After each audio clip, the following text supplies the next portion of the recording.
사랑이 식어버린 결혼 생활 속에서 한 여성이 젊은 남자와의 위험한 만남을 통해 잃어버린 자신을 찾아가는 이야기입니다. 별표 새벽에 무거운 침묵 별표. 새벽 5시 30분, 알람 소리가 침실을 가득 채웠다. 이수진은 이불 속에서 몸을 웅크린 채 남편 강태민의 기계적인 움직임을 지켜봤다. 세면대에서 들려오는 면도기 소리, 샤워실의 물소리, 옷장에서 정장을 꺼내는 소리까지 모든 것이 지난 25년간 반복되어 온 똑같은 패턴이었다.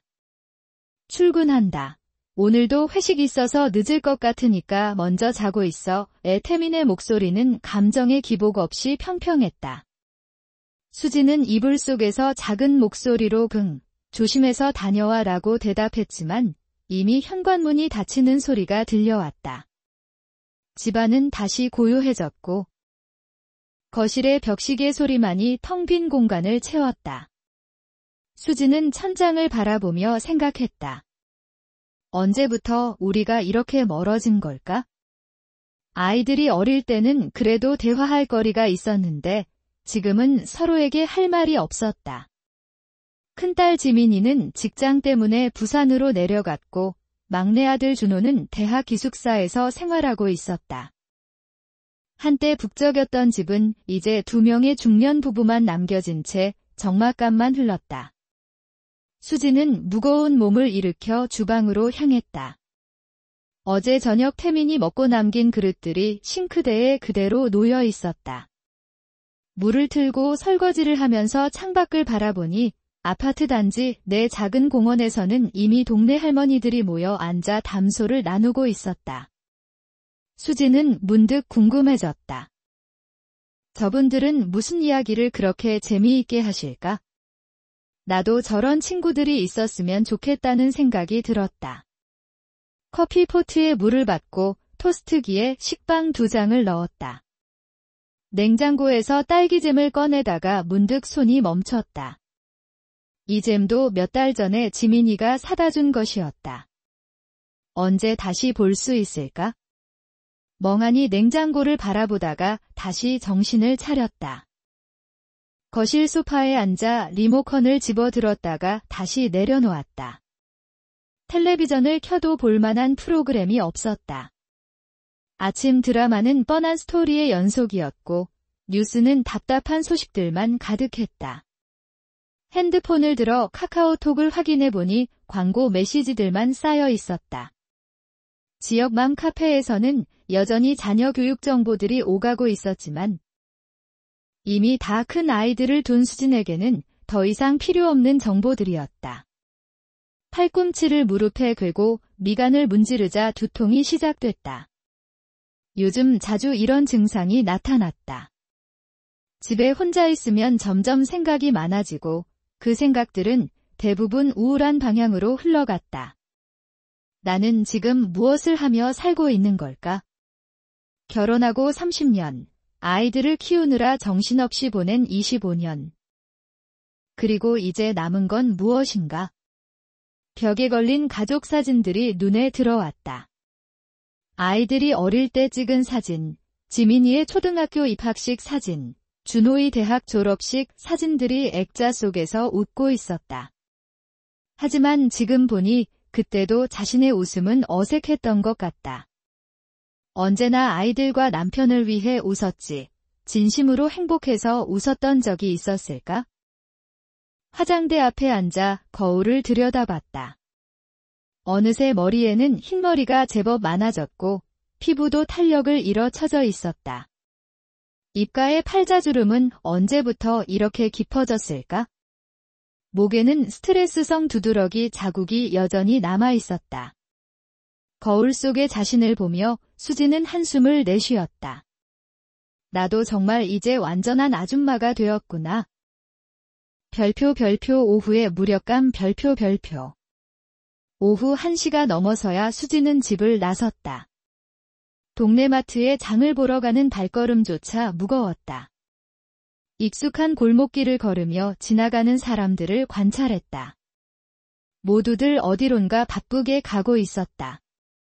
학교에 가는 학생들, 직장으로 향하는 회사원들, 유모차를 끌고 가는 젊은 엄마들까지. 나만 이렇게 목적 없이 걷고 있는 건 아닐까? 마트에서 장바구니를 들고 이곳저곳을 돌아다녔다. 무거운 것들은 혼자서 들기 힘들어 포기해야 했다. 예전에는 태민이가 쌀포대를 들어주곤 했는데 지금은 작은 포장으로 사야 했다. 이런 사소한 것들에서도 나이가 들어간다는 것을 실감했다. 계산대에서 마주친 이웃 박미영이 인사를 건넸다. 수진 씨, 요즘 어떻게 지내세요? 얼굴이 왜 이렇게 안 좋아 보여요? 그냥 나이가 드니까 그런가 봐요. 미영 씨는 요즘 어떠세요? 우리도 다 그렇죠.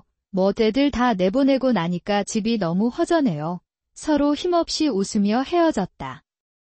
다들 비슷한 처지였다. 자녀들의 뒷바라지만 하며 살다가 이제 텅 빈 집을 지키며 지내는 중년 여성들의 공통된 현실이었다. 집에 돌아와 장본 것들을 정리하고 다시 소파에 앉았다. 시계를 보니 아직 오후 3시였다. 태민이 퇴근하는 시간까지 아직 4시간이나 남았다. 텔레비전을 켜고 재방송되는 옛날 드라마를 틀어놓았다. 화면 속 젊은 여배우의 모습이 눈에 들어왔다. 나도 저런 때가 있었지? 그때는 무엇이든 가능할 것 같았는데. 그러던 중 핸드폰이 울렸다. 카카오톡 알림이었다. 오랜만에 신경질적으로 핸드폰을 확인했다. 중학교 동창 단체방에서 누군가 메시지를 올린 것이었다. 얘들아, 이번 주 금요일에 동창회 해야겠다. 꼭꼭꼭 와야 해. 김가영의 메시지였다. 동창회라니 생각해보니 마지막으로 갔던 게 언제였나? 코로나 이전이니까 거의 3년 전, 아니 더 됐을 수도 있다. 다들 결혼하고 아이 키우느라 만나기 힘들었는데. 갈까? 아니면 또 핑계를 대고 빠질까? 하지만 이번에는 왠지 모르게 가고 싶었다. 늘 똑같은 일상에서 벗어나고 싶은 마음, 누군가와 진짜 이야기를 나누고 싶은 마음, 오랜만에 바깥 세상과 연결되고 싶은 마음이 들었다. 응, 나도 갈게 답장을 보냈다. 별표 금요일에 설렘 별표. 금요일 오후, 수지는 옷장 앞에서 한참을 망설였다. 요즘은 밖에 나갈 일이 없어서 예쁜 옷을 입어본 지도 오래됐다.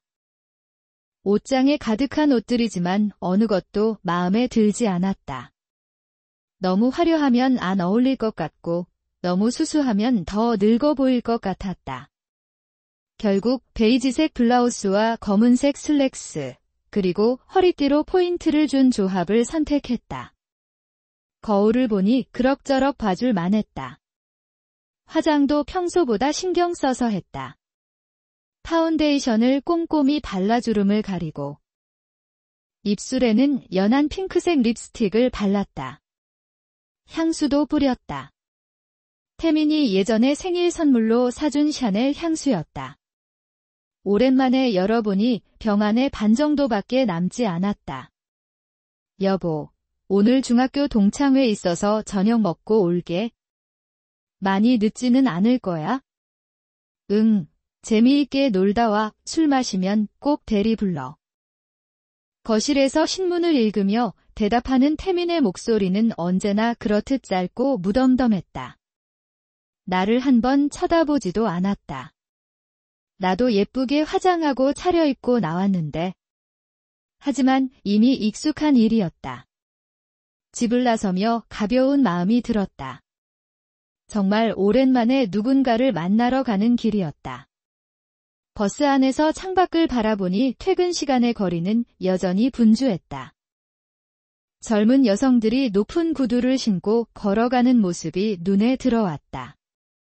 나도 저랬었지? 동창회 장소인 동남장이라는 중국집은 학교에서 가까운 곳에 있었다. 문을 열고 들어서니 익숙한 얼굴들이 보였다. 반가움과 어색함이 동시에 밀려왔다. 이미 10명 정도가 모여 있었다. 수진아, 진짜 오랜만이다. 가장 먼저 반긴 건 가영이었다. 예전에 반에서 가장 활발했던 아이로 지금도 여전히 목소리가 크고 활기찼다.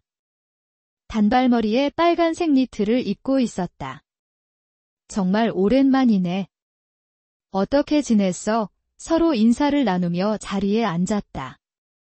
둥근 테이블에 빼곡히 앉은 얼굴들은 옛날 모습이 어딘가에 남아있지만 모두 세월의 흔적을 품고 있었다. 주름, 흰머리. 화장으로도 가릴 수 없는 나이의 자국들이 역력했다. 우선 짜장면이랑 볶음밥 좀 시킬까? 탕수육도 좋겠다. 주문을 마치고 이야기가 시작됐다. 각자의 근황을 나누는 시간이었다. 누군가는 남편이 사업을 시작했다고, 누군가는 큰 아이가 결혼을 했다고, 누군가는 건강이 안 좋아 병원을 다닌다고 했다. 수진아, 너네 큰애는 결혼 안 해? 영미가 물었다. 아니, 아직. 요즘 애들은 빨리 안 하잖아. 맞아, 우리 때랑은 다르지. 그때는 25만 넘으면 노처녀였는데 웃음이 터져나왔다. 옛날 이야기, 공통된 추억들이 우리를 다시 가깝게 만들었다. 1시간쯤 지나자 분위기가 무르익었다. 맥주 한 병씩 돌리며 옛날 이야기에 꽃이 폈다. 누가 누구랑 사귀었다. 누가 시험 때 컨닝을 했다. 선생님들의 별명은 뭐였다는 등등. 얘들아, 2차 갈까? 요즘 새로 생긴 노래방이 진짜 좋다더라. 가영이가 제안했다. 몇몇이 시간을 핑계로 빠졌지만 결국 5명이 남았다. 수진, 가영, 영미, 정화, 예나였다. 별표 노래방에서의 새로운 경험 별표. 노래방을 우리가 지금 몇 살인데? 근데 집에 가봐야 할 일도 없는데 뭐, 영미가 웃으며 대답했다. 택시를 타고 이동한 곳은 번화가에 있는 노래방 킹이었다. 외관만 봐서는 그저 평범한 노래방으로 보였다. 하지만 문을 열고 들어서는 순간 예상과 전혀 다른 광경이 펼쳐졌다. 어서 오세요. 젊고 잘생긴 남자들이 우리를 맞이했다. 정장을 말끔하게 차려입은 모습이 인상적이었다. 키도 훤칠하고 다들 어떤 연예인을 닮은 듯한 얼굴들이었다. 어머. 여기가 요즘 소문난 곳이구나. 가영이가 내게 귓속말했다. 응. 무슨 소문? 너 정말 모르냐? 도우미들이 옆에서 같이 있어주는 노래방이야. 뭐? 그럼 룸살롱이란 말이야? 아니야. 그냥 좋은 분위기에서 노래 부르고 즐기는 곳이라고. 아무리 생각해도 이상했지만 다른 친구들은 이미 익숙해 보였다. 특히 예나는 도우미들에게 인사말도 능숙하게 건넸다. 안내받은 방은 꽤 넓고 고급스러웠다. 소파도 푹신하고 조명도 은은했다. 주문한 맥주와 안주가 나오자 분위기는 금세 무르익었다. 안녕하세요. 오늘 즐겁게 놀다 가세요. 내 옆에 앉은 도우미가 인사했다. 내 옆에 앉은 남자는 현우라고 했다. 아마 준호 또래일 것 같았다. 편안하게 해주세요. 저희도 어색해요. 정화가 말하자 도우미들이 웃으며 분위기를 띄웠다. 노래가 시작되고 맥주가 돌기 시작하자 어색함도 점차 사라졌다. 도우미들은 우리가 부르는 노래에 맞춰 추임새를 넣어주고 잔이 비면 채워주고 안주가 떨어지면 재빨리 주문해줬다. 이런 대접을 언제 받아봤나? 1시간쯤 지나자 분위기는 더욱 자연스러워졌다. 현우는 내 곁에서 세심하게 챙겨주는 느낌을 주었다. 어깨에 손을 살짝 올리거나 내가 말할 때 관심 있게 들어주거나 누나, 노래 정말 잘하시네요. 목소리도 좋으시고. 고마워. 아니, 고맙다. 어색하네. 편하게 하세요. 누구나 처음에는 어색해요. 그의 손길이 점점 자연스러워졌다. 어깨를 두드리고 팔뚝을 살짝 잡고 손등을 쓰다듬기도 했다. 몇 년 동안 잊고 있던 감각이 깨어나기 시작했다. 시간이 흘러 밤 9시가 넘어가자 가영이가 속삭였다. 얘들아, 팁 더 주면 좀 더 친하게 해준대. 우리 2차 갈래? 2차가 뭐야? 밖에서 같이 술 한잔하는 거야? 호텔 라운지에서 좀 더 편안하게 얘기할 수 있어 이 순간 망설임이 들었다. 이건 너무 나간 것 같았다. 하지만 맥주가 들어간 상태에서 판단력이 흐려졌던 것 같다. 다른 친구들도 해보자. 우리 이런 기회 없을 거야 라며 부추겼다. 10,000원짜리 몇 장만 주면 돼. 한번 해볼까? 예나가 팁을 건네자 도우미들의 태도가 확연히 달라졌다. 더 가깝게 다가오고 스킨십도 더 많아졌다. 현우의 손이 내 어깨를 감싸고 가끔 귓속말하듯 가까이 다가왔다. 향수 냄새가 코를 찔렀다. 누나, 오늘 진짜 즐거워요. 평소에 이런데 자주 오세요? 아니, 처음이야. 아니, 처음이에요. 그렇구나. 오늘은 특별한 날이네요. 저도 좋은 사람들 만난 것 같아요. 그의 말이 진심처럼 들렸다. 55세의 이런 젊은 남자에게 관심을 받아본 게 언제였나? 결국 우리는 택시를 타고 근처 호텔 라운지로 이동했다. 다른 3명의 도우미들도 함께했다.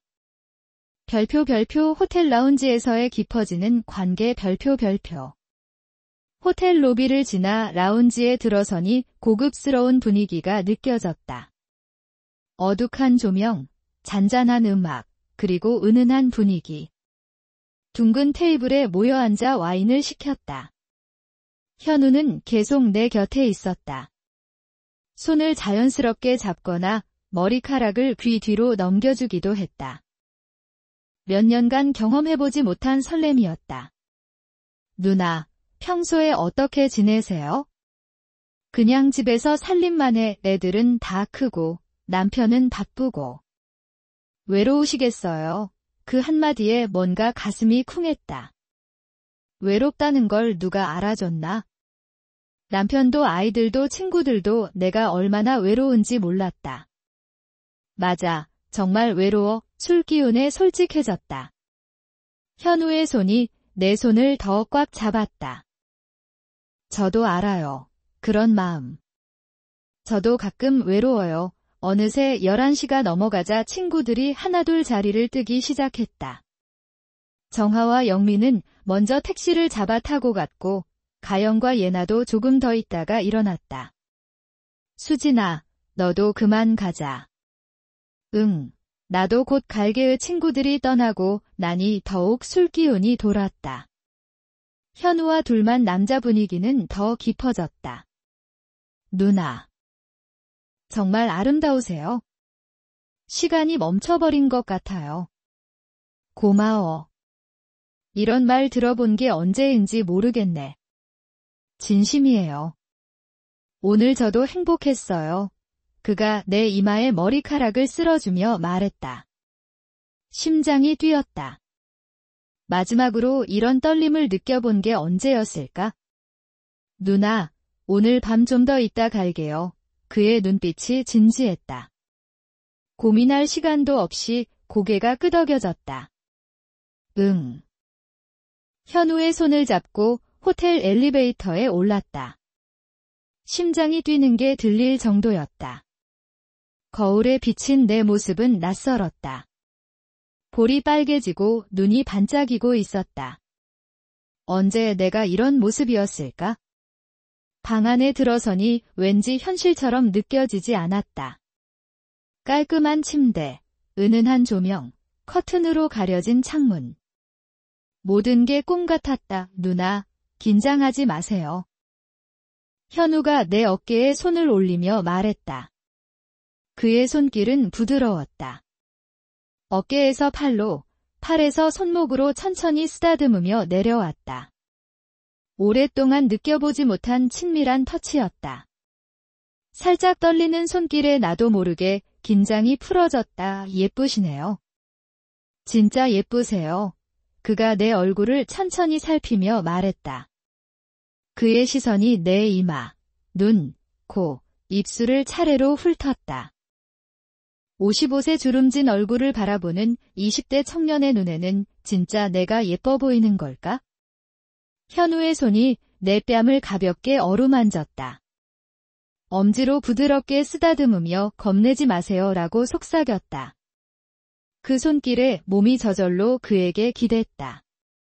점차 친밀해지는 분위기 속에서 현우의 손이 내 허리를 감싸고 나는 어색하면서도 설레는 마음으로 그를 바라봤다. 한 손으로는 내 등을 천천히 쓰다듬으며 긴장을 풀어주고 다른 손으로는 내 손을 꼭 잡아주었다. 누나의 손, 얼마나 고생하셨을까요? 그가 내 손가락 하나하나를 쓰다듬으며 물었다. 자녀들 키우고 집안일 하느라 거칠어진 손이었다. 예쁜 손인데 참 오래됐네. 요즘은 관리하는 게 그래도 부드러운데요. 정말로 생각을 멈추게 하는 그의 키스가 시작됐다. 처음에는 가볍게, 점차 깊어지는 입맞춤에 오랜만에 느끼는 감각이 어지러울 지경이었다. 몸도 점차 친밀해졌다. 침대에 누우니 모든 감각이 살아났다. 오랫동안 잊고 있었던 여자로서의 감각이 깨어났다. 남편과는 달리 서두르지 않고 천천히 내 몸의 반응을 살피며 행동하는 그의 모습에 마음이 녹았다. 손가락 끝으로 내 몸을 탐색하는 그의 터치는 남편의 것과 달랐다. 단추를 하나하나 풀 때도, 옷을 벗겨줄 때도 모든 행동이 조심스럽고 배려가 넘쳤다. 하나하나의 접촉마다 정말 예뻐요 라는 말과 함께 이마, 뺨을 쓰다듬는 그의 손길에 오랫동안 잊고 있었던 여성으로서의 감각이 완전히 깨어났다. 오랫동안 남편에게서는 느껴보지 못한 세심함이었다. 물론 이 모든 것이 그의 일의 일부일 수도 있다는 걸 알았다. 하지만 그 순간만큼은 내가 여자로서 존중받고 있다는 느낌을 받았다. 남편에게서는 몇 년째 받아본 적 없는 대우였다. 새벽 3시쯤 됐을까? 옆에서 잠든 현우를 보며 현실감이 돌아왔다. 내가 정말 이런 일을 한 거야? 죄책감과 함께 묘한 만족감도 들었다. 죄책감 때문에 만족감을 인정하기 싫었지만 속으로는 좋았다는 걸 부정할 수 없었다. 조심스럽게 일어나 옷을 입었다. 화장대 거울에 비친 내 모습은 조금 다르게 보였다. 머리카락은 헝클어졌지만 표정은 밝아 보였다. 지갑에서 10만 원을 꺼내 테이블에 놓고 방을 나왔다. 택시를 타고 집으로 가는 길, 창밖의 새벽 풍경이 낯설게 느껴졌다. 몇 년 만에 보는 새벽 풍경이었다. 아직 잠들지 않은 도시, 불 켜진 창문들. 새벽 배달을 하는 오토바이들. 모든 것이 새로워 보였다. 집에 도착해 열쇠를 돌리는데 손이 떨렸다. 현관문을 열고 들어서니 태민의 구두가 현관에 놓여 있었다. 불은 꺼져 있었다. 살금살금 걸어서 화장실로 갔다.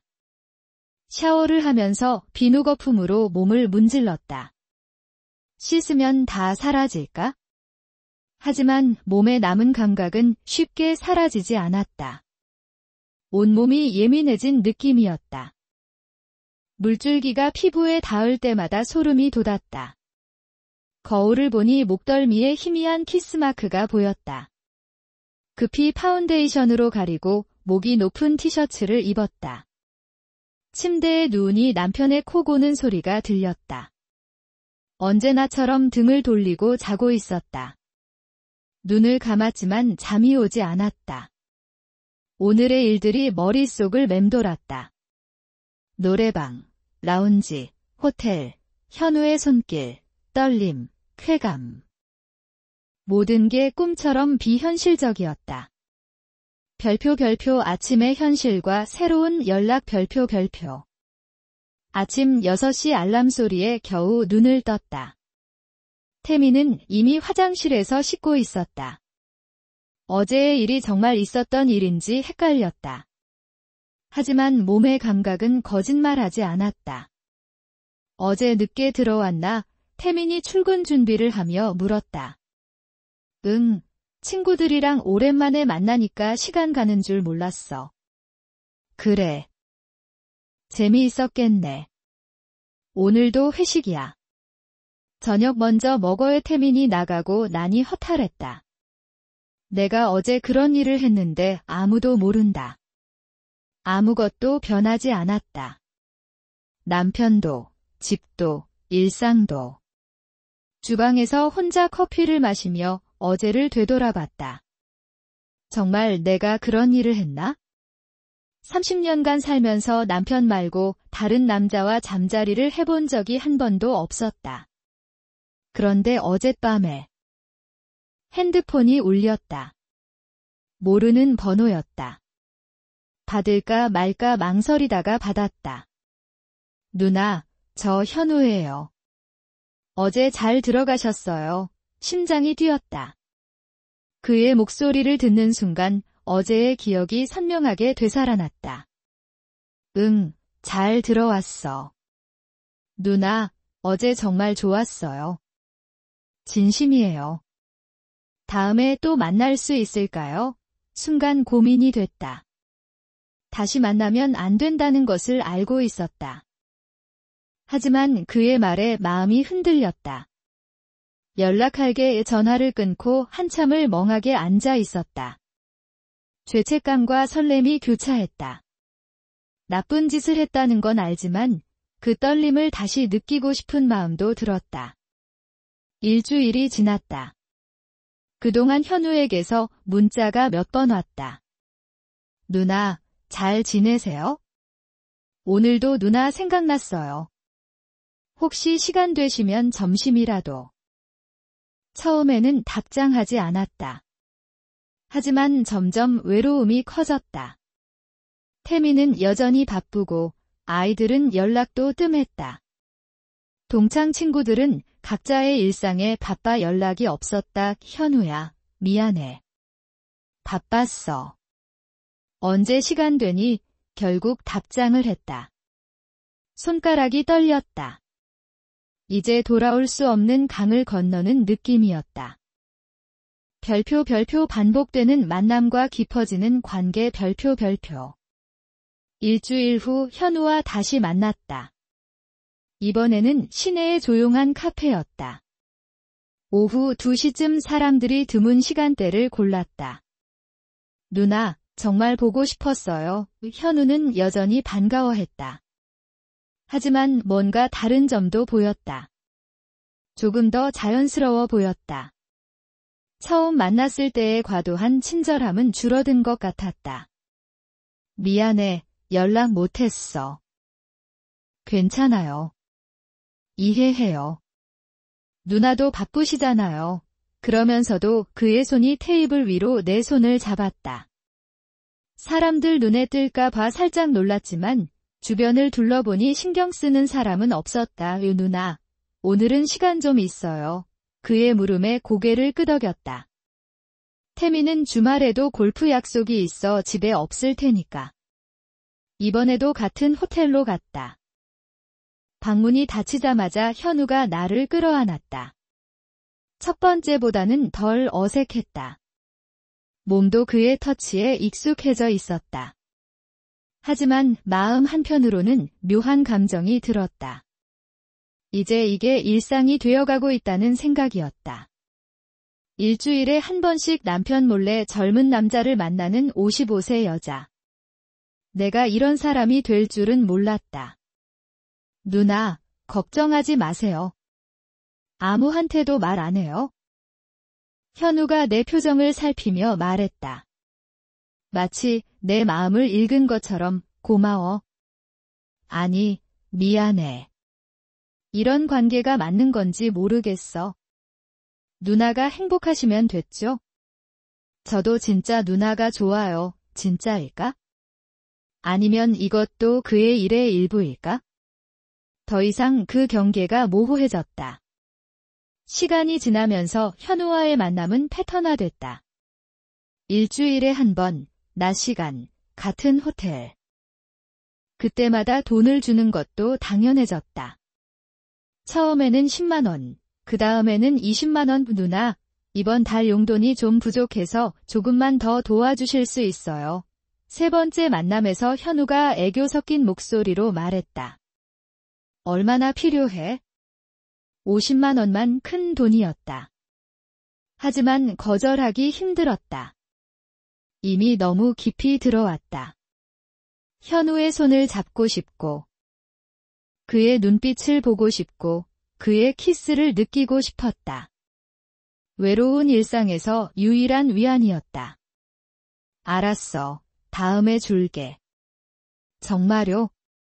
누나 최고예요. 현우가 나를 꽉 안으며 웃었다. 그 미소에 모든 게 녹아버렸다. 한 달이 지나자 통장 잔고가 많이 줄어 있었다. 태민도 알아채기 시작했다. 요즘 지출이 좀 많은 것 같은데? 아. 옷도 좀 사고 미용실도 다녀왔어. 변명이 자연스러워졌다. 거짓말도 익숙해졌다. 예전에 나는 어디 갔을까? 별표 아들의 방문과 양심의 가책 별표. 어느 토요일 오후, 아들 준호가 갑자기 집에 왔다.